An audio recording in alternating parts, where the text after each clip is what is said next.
Hello, guys. How is everyone doing? Hope you are good. Happy Easter. Hope you had a wonderful Easter celebration. We're celebrating the resurrection, and that is something that I want to address because this question often come up. All right, during the Easter period, critic always use this question to demonstrate that Jesus did not actually die because the period of time that Jesus claimed that he will be in the grave is not the same, the same thing Christians are saying that he actually spent in the grave before his resurrection. So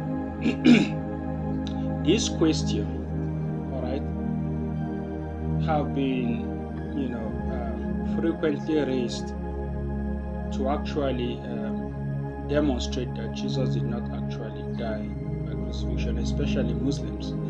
It was raised by Ahmed Didat. Zakir Naik also raised the same objection.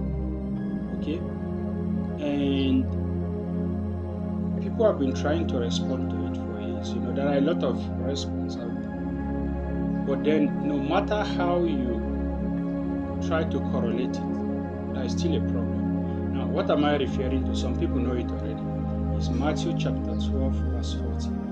Alright, where Jesus said that as Jonah was in the belly of the fish for 3 days and 3 nights, so shall the Son of Man be in the heart of the earth.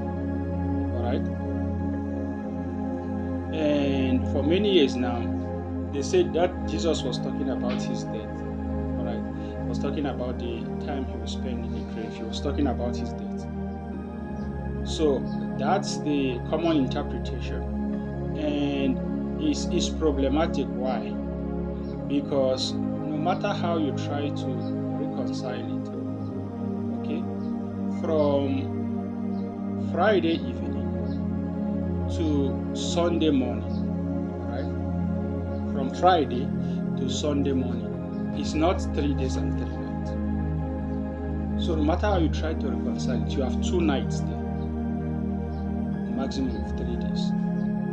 All right, so it's problematic. So a lot of people have tried in so many ways to try to reconcile it, but hopefully we'll address it today and put that to rest. Now, if you look at Matthew chapter 12, verse 40, what Jesus is talking about, all right, is the sign of Jonah, where he says, as Jonah was 3 days and 3 nights in the whale's belly, so shall the Son of Man be in the heart of the earth. Okay? So shall the Son of Man be in the heart of the earth.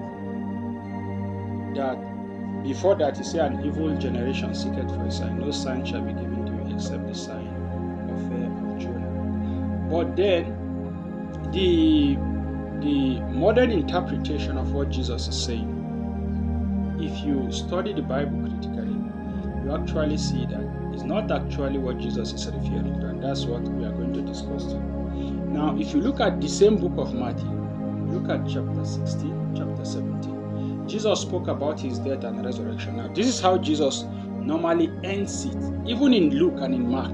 Whenever he speaks about his death and resurrection, he will say, the Son of Man will be betrayed, he will be handed over to be unalive, all right? On the 3rd day, he will rise again. All right? On the 3rd day, he will rise again. He said it in Matthew 16, he said it in Matthew 17, which correlates with each other. All right? But strangely, this saying of the sign of Jonah, we only find it in Matthew. All right? And it's quite different because at the end, Jesus didn't say, as Jonah was 3 days and 3 nights in the whale's belly, so shall the Son of Man be. On the 3rd day he will rise. Jesus didn't say that. Other places say on the 3rd day he will rise again, but he didn't say that here. Why? If you are thinking what I'm thinking, could Jesus be meaning something different with the other places where he spoke about his death and resurrection? Could he be meaning something different with this sign of Jonah? And that's exactly, all right, what we are going to unfold today. So what Jesus was saying in Matthew 12 is not what people think he's saying.